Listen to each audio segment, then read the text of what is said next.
Sa number 2, mga manunudlo ang nakasuksok sang PPE samtang nagapanagtag sang module. Sa iba naman ng mga eskwelahan, sa iban nga bulutuhan, nagpanagtag sang modules bangod ginagamit pa bilang quarantine facility ang ilang school campus. May report si Nico Delfin. Nagapinarik-parik ang pila ka mga ginikanan pakadto sa mga bulutuan para magkuha sa mga module sa liwat kapag bukas ang klase sa mga pampubliko nga eskwelahan humalin kaina sang aga. Gani ang mga manunudlo ang nangin masako man nga nagatubang sa ila samtang suksok ang mga personal protective equipment o kon PPE.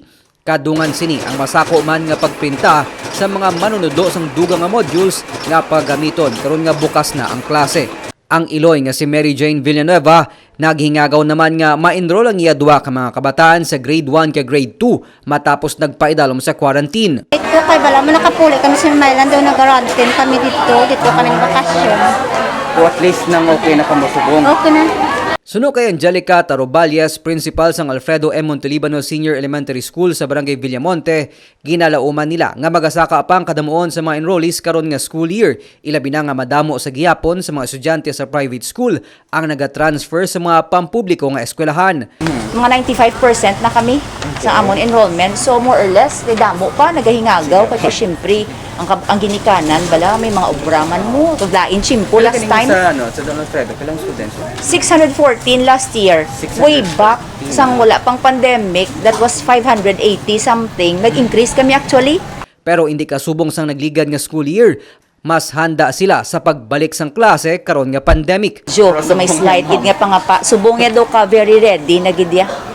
Kaya na. Kaya nagidya, padayon para sa bata. Ang mga manunudlo gika naman sa katupad nga Corazon Locsin Montelibano Elementary School, temporaryo man nga sa AMSES na nagtagsang modules ang ila eskwelahan ang temporaryo nga ginagamit abi nga isolation facility sang syudad. Ako makita naton sa likod ako, okay man ang aton nga mga bond papers nga gamiton naton sa aton nga reproduction sa modules. At the same time, sang pag-ano ko gidire, tagaan pag kami dugang ng risograph sa aton mga LGU para nga dugang sa support sa aton printing pag reproduction sa aton SLMs. At magluwa sa mga modules, maging panagtagman nga tablet ang eskwelahan para sa grade 2 students nga gintalana para sa offline digital learning. Oo, kay inang sila nga 30, hindi na kami magatag sila sa hard copies ng SLMs.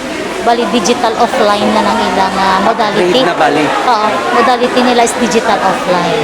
So, ano na siya. So, savings in terms of time, efforts, and resources. Kaya ara ng atong tablet. May mga Blended learning naman ang ginagamit sa mga pampublikong eskwelahan sa secondary level. Kaina, nagsugod man ng online orientation sa mga manunudlo sa mga ginikanan. This parents orientation only for the grade 8 department.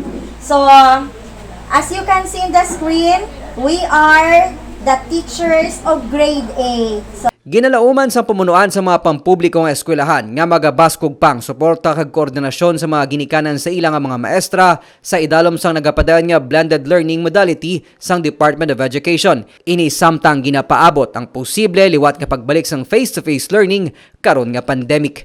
Nico Delfin para sa DGCast Negros.